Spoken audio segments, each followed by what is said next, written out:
Cool, cool. SoFi.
Why did the SoFi go to a ton of volume?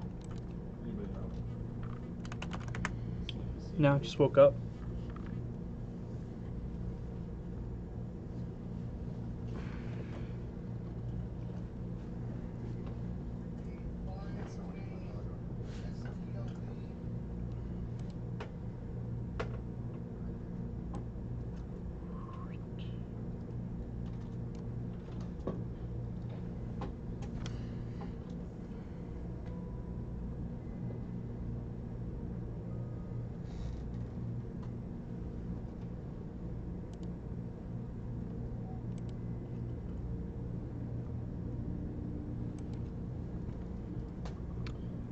All right, 12 o'clock. Wait another 15 seconds here.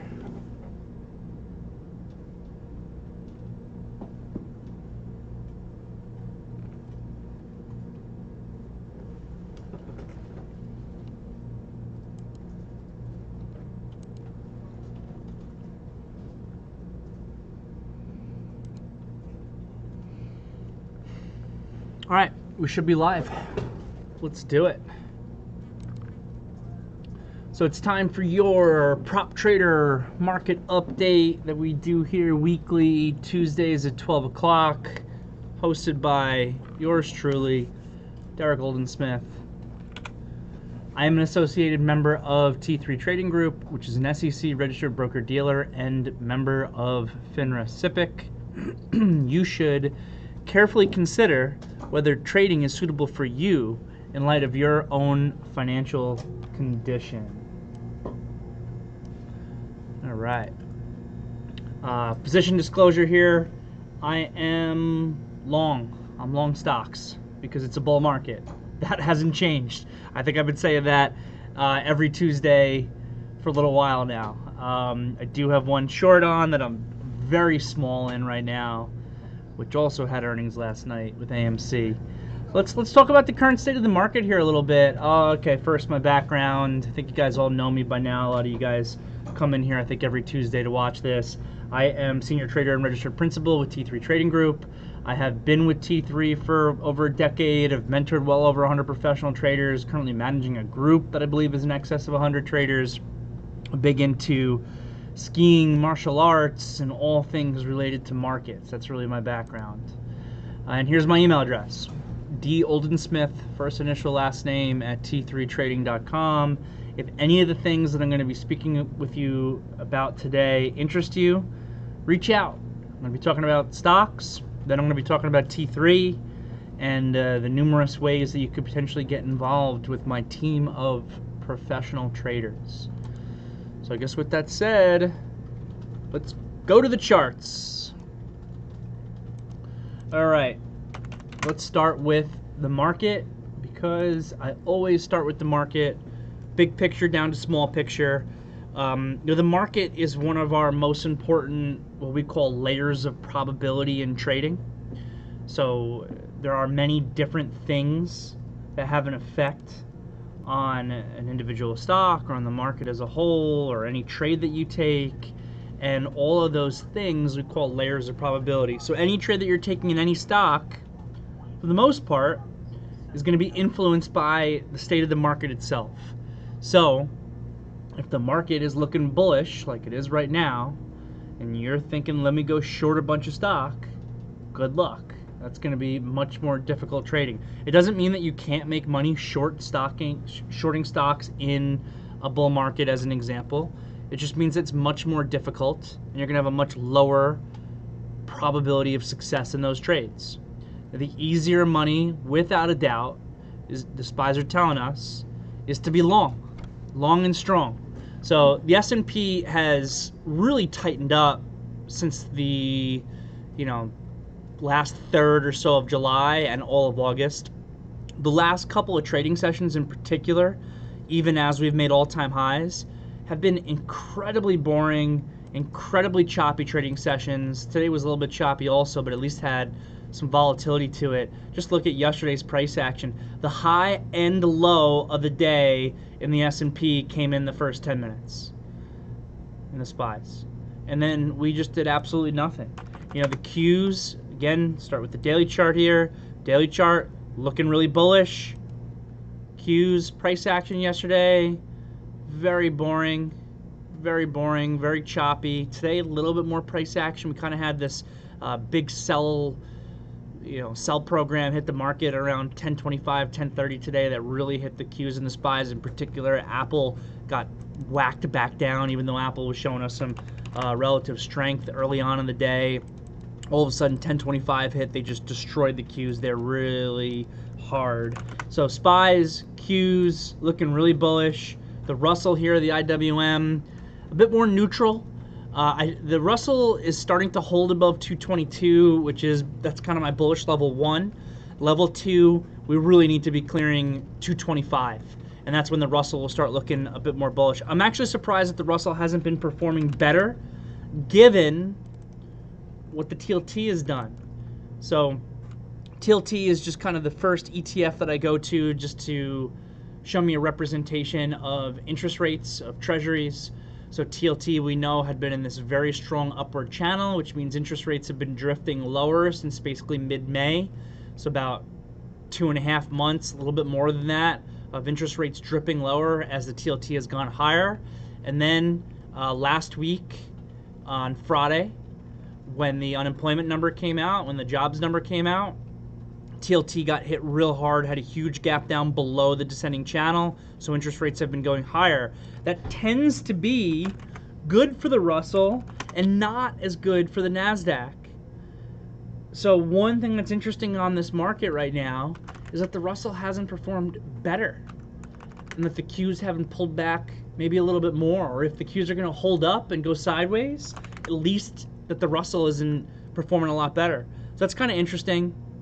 But overall, big picture, these last few trading sessions, this market's been boring, it's been choppy, there hasn't been too much to do in anything that is heavily correlated or heavily related to the market.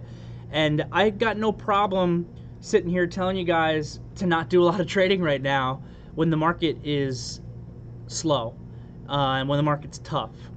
One of the big themes that I think is necessary for success in trading is to know when to be aggressive because the market's giving you a strong trading advantage, and when to be a little bit more passive with what you do because you don't have that same advantage. And right now, with the market being choppy, it's August. August, especially once earnings season is over, we're at the tail end of earnings season right now. At the end of this week, it's going to die off really hard. It just becomes usually the slowest trading month of the year. End of August, beginning of September are usually a little bit slower, a little bit tougher. It's usually not when you want to be pushing it. And that's what the indices are telling me with the really choppy, tight price action that we've been seeing the last couple of days. The one thing that I think is really notable from yesterday's trading session is our list of these speculative type stocks that I've been looking at this entire year woke up in a really big way. So this list of speculative names, if you've been following my webinar every Tuesday for this entire year and at the end of last year, I started talking about them in January, February. I was talking about a lot of these speculative names, and we'll blast through a couple of them, as being basically in bubbles in January, February of this year. And in a lot of ways, the market seemed to have peaked in February as far as speculative fervor goes. And I think a lot of people didn't want to hear that from me, didn't want to hear that those companies were bubbles. And it was fine because they created for some great trading action. And hopefully people did listen and got out of the way as the bubble burst. Because a lot of those stocks came down 50 to 75% from their highs. Right? What can we look at? We can look at Plug. Plug's an example. Let's scroll out a little bit here on the daily chart. These stocks, if you look at their move from like the beginning of November to end of January, early February, the moves are massive. Plug went from under $14 to $75. From $75 down to $18.30. That is a huge parabolic blow-off top bubble that led to a huge retracement back down. And then had a big wake-up day yesterday. Fuel Cell, similar. Fuel Cell here beginning in November, $2 stock. Peaked in February, almost a $30 stock. Incredible. And then what? The bubble, pop, came all the way down back to about $6 here on that May low. Actually even broke that low here in the beginning of August. Fuel Cell. Palantir, a Wall Street Bets name for a period of time. Beginning in November, $10 stock. End of January, $45 stock. 450% move in 3 months. All the way back down, and by the way, we called this low out perfectly in this stock when the volume came in, when it was extremely oversold, pulled all the way back down to $17. These are huge moves. We've got a whole list of these speculative types of stocks, and the thing about them is they can be great short-term trading vehicles, day trading vehicles, swing trading vehicles. When they start going, they can go in a big way. So we keep these names on our radar, and then all of a sudden, a lot of them really started to wake up yesterday on volume. It's just one day. I don't want to read too much into it, but I don't think it's a coincidence that these stocks started to wake up at the exact same time that crypto started to wake up. That Bitcoin got back up to 45,000, 46,000. I don't know where it's trading today, but then you start seeing that speculative fervor. You start seeing the animal spirits come back into the marketplace, and all of a sudden these same very speculative high multiple names started catching really big bids. Palantir, look at Triple D today, trading on earnings, but man, what a move today. You know, started to wake up a little bit yesterday. Another one of these would be like Tilray. So you got your marijuana space, you got your 3D printing space. FSR. I have a position that I initiated in FSR today. This was one of my ideas of the day, pre-market. We were trying to buy this thing pre-market in the 17.50, 17.60 area versus $17. Unfortunately, I did not get as much stock as I wanted pre-market at those prices. Huge rip up to 19.50. Now it's pulled back down. I was able to reload a little stock in this area. Took some stock back off into 18 bucks to put a little money in my pocket. But again, FSR, another one of these names that's kind of in that speculative list, got a huge upgrade today from, that was it Morgan Stanley? Yeah. Morgan Stanley, 40 bucks? Yeah. With Apple best, bonus is like the Tesla guy. with the best case scenario of even more than that, right? Yeah, so got a huge upgrade, so that you know, puts this speculative name back in play. And this is another one. Look at the peak here in February at $32. Stock was trading beginning in November. It's kind of where we're referencing everything at $9. $9, 30 bucks, back to $9.60. You know, just huge ranges from a lot of these speculative names. They are in play. So we're watching these. Are these going to wake up again like they did back then? I don't know. I mean, I was the first to tell everybody that I didn't think any of these stocks belonged at the prices that they were trading in January, February. If you know anything about technical analysis, these were very clearly in market bubbles. But those bubbles burst. And even if they're going to give a retracement back up of a percentage of that as the animal spirits come back alive, that could lead to some excellent trading for us as a team, and we can make some money here, especially in a month where the market is otherwise slower.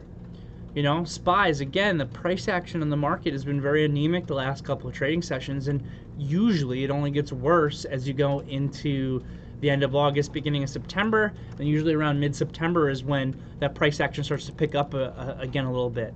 So not surprising to see these really tight ranges in the SPYs and the Qs. We are still in the last leg of earnings season here. AMC reported last night. I am disappointed that they sold this AMC off.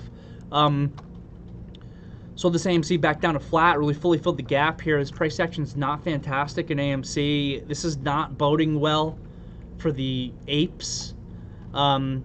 It looked to me like the AMC earnings report was honestly about as good as it could possibly get. They blew away, I think it was their revenue number, like blew away expectations on it.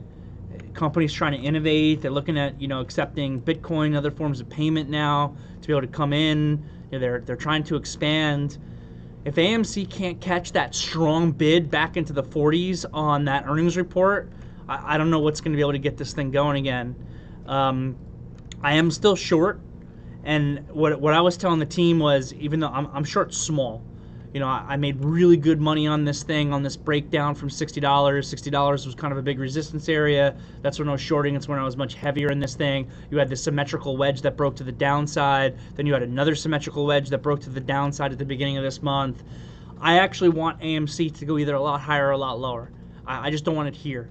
I got a price target for my short of $20. That's what I'm holding out for on the stock that I have remaining, which is a relatively small part of my position, my original position. I would have been happy, though, for that small position to go against me, for the stock to get back into the mid-40s, upper 40s. I would love that, because then I'll start trading it a lot more actively again in that area, and it's just not giving me that. They gapped it up pretty big this morning on what I thought was about as good as it can get for AMC, and then they just, you know, sold this thing down and filled the gap. It's just not really the price action that I want to see that gets me excited. Another name, though, that is kind of in that category that woke up a little bit today is this Bed Bath & Beyond. Retailers are performing better today. So I love that this Bed Bath & Beyond negated this negative Maribozu candle that had a little bit of a volume uptick on it. Not too much volume, but a little bit of a volume uptick. Why is the negation of this candle important? Well, let's think about this from a supply and demand perspective. What does this candle mean? This is called a Maribozu candle. It's a candle with a larger body and little to no tail. And it basically opened at highs, closed at lows, so sellers were in control throughout this entire bar. It also had a bigger little pickup in volume. The more volume on this candle, the more significant it is. But basically it means that every single person who sold their long position on this day was wrong, and now it's back above their price that they sold at. Maybe they're having FOMO, they might come in and buy. Or even if they're not coming back and rebuying their stock, they're not selling this on the way up.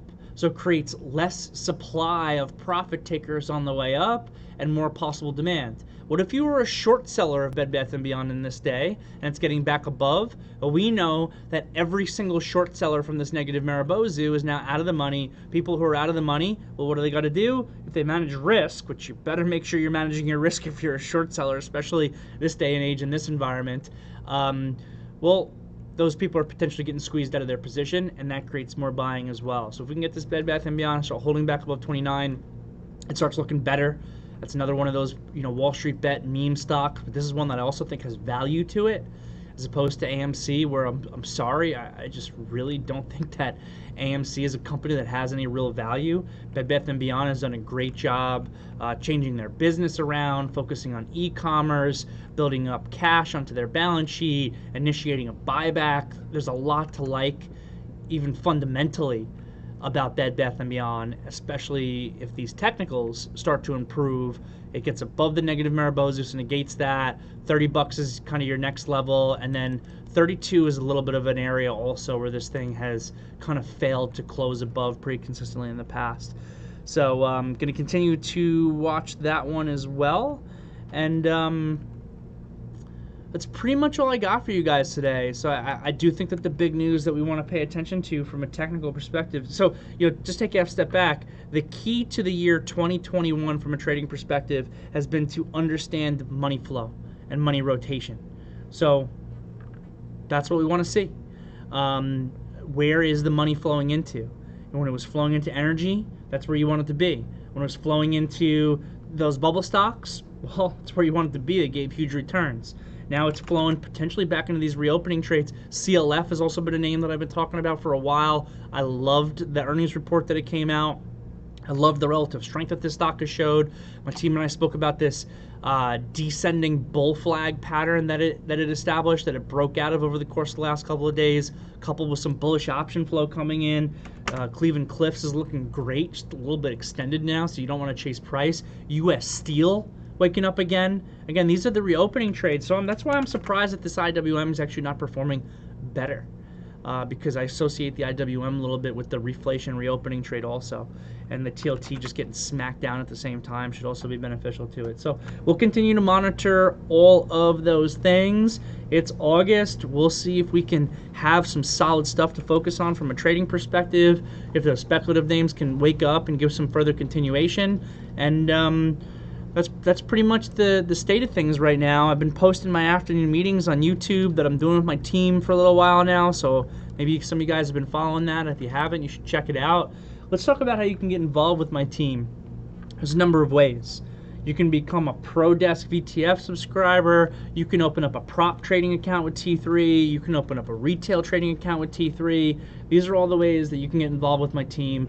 I am a professional trader, professionally licensed proprietary trader with T3 Trading Group for over a decade. That's what's always been right for me.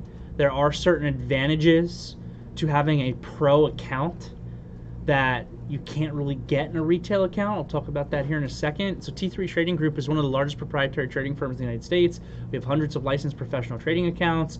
We've got, I guess, 4 physical offices at this point. I'm currently sitting here in our Manhattan office, though it is currently closed to traders at this point. And we've got remote traders throughout the country. That's what everybody's really doing right now. I am with T3 Trading Group, which is an SEC broker-dealer and member of FINRA SIPC. This means, like I just stated, you have to become licensed. If anything, the biggest downside to being a professional trader is the licensing requirement. It's a bit of a pain, but FINRA and the SEC want people who are professionals to know things, to know about certain rules and regulations in order to be involved in this business. So you have to pass the SIE, Security Industry Essentials examination, and you have to pass the Series 57, which is the Professional Proprietary Traders examination. You also have to get through a background check in order to join the company. You cannot be a convicted felon or declared bankruptcy in the last couple of years and join the company. Once you get through the licensing, that's when we can get started with trading. We actually have 4 different trading software options available now. Lightspeed, Sterling Trader Pro, Wolverine listed here. We've also recently onboarded Tachyon, which is kind of an old school platform that people have been trading for a while, may be familiar with. So once you pass the exams, you fund your account, and then we can get started with one of those trading softwares. Personally, I've been using Lightspeed for over a decade. I'm a big fan. As far as asset classes go, we've got equities, equity options, futures. We've got options on futures. So if any of this stuff interests you, any of these asset classes, reach out to me. My focus specifically is really on equities trading. That's what I trade, but I can speak to you about any of this stuff, or I can put you in touch with the right person. When it comes to options trading, I speak to a lot of people who have been trading in retail accounts, and they're learning and they're doing well, and they're interested in taking it to the next level. And they'll say to me, "Hey, Derek, I want to trade options though, because that's what I do in my retail account." And that's something we can definitely facilitate here at T3. If you want to be an options trader, no problem. I will just give you my opinion on it and why I don't trade it as a professional trader. If I was in a retail account, I probably would trade options because of the natural leverage that's inherent in the product that you cannot get just in like a Reg T retail margin account. But as a professional trader, what I'm about to talk about in a second here is the amount of capital access that you get is one of the big differences. So we typically start by allocating incoming traders 20x their account size for equity day trading, and 8x their account size for equity overnight positions. So my thought process has always been, well, why do I want to deal with a less liquid market that's subject, and a product that's subject to time decay just for capital access when T3 has already given me as much money to trade with as I could ever want? So that's always been my thought process. With that said, we do have options traders here, particularly people who are focused on more complex option strategies like spread trading or what have you. So if that's your interest, reach out and we can get it on. New traders should be aware that you're gonna have a lot of support here. That's one of the things that I pride myself on. Honestly, the reason why I'm in the position that I'm in today at T3 is because I built over the years a heavy focus on the training and development of the especially new traders that I work with. So you get access to a 1-month training program, daily morning meeting, daily afternoon meeting, daily group Q&A, access to my virtual trading floor. So we are going to provide you as much as possible the tools that are necessary for success in trading, and then it's going to be up to you as the individual to actually put together those tools in order to become successful. But you're not going to go it alone. We're here to help you get through the learning curve. You will have to fund your trading account once the exams are passed with a capital contribution. The amount that you want to come in with is really for the most part up to you. Like I said earlier, we typically start by providing capital access or leverage at 20x for intraday trading and 8x for overnight positions, and then you're compensated through a profit split. So for example, someone who puts $50,000 into an account, we basically start by allocating $1 million to work with. And all the training development that we're going to provide that I mentioned earlier, that's all going to be provided to you for free because we want you to be successful. And for experienced traders, you should be aware that we've got a really strong balance sheet. So a lot of experienced traders come to us for our capital access, for our technology. You want to come in with $1 million capital contribution because you want access to $20 million, it's not a problem. Again, here's my email address. Feel free to reach out.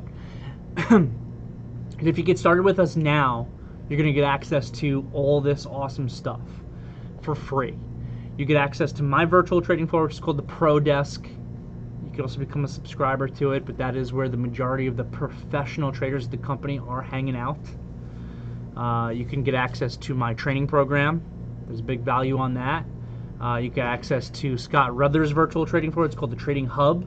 You get access to Ruther All Access. I mean, this is thousands of dollars worth of stuff that we give to you for free because our only incentive, if you are trading with us and have an account with us, is for you to be as successful as possible. So we're thinking big picture. I don't care about giving you something that costs $2,000 if it means that you're going to be with us happy, making money for yourself and making money for the company for the next decade. So once again, here's my email address. Feel free to reach out about anything. Happy to talk trading. If you're interested in getting involved in the team, there's a number of ways you can do that. Any interest that you have in almost any trading product, we can provide it for you. So D. Oldensmith at t3trading.com. My name is Derrick Oldensmith. I've got a lot of positions on. I'm trading actively. So I'm going to get back to those positions. Good luck. Have a great day. And remember, like I tell my team on a day-to-day basis, risk management is the key to the business. So keep it up. So thanks, everybody, and I'll speak to you next week.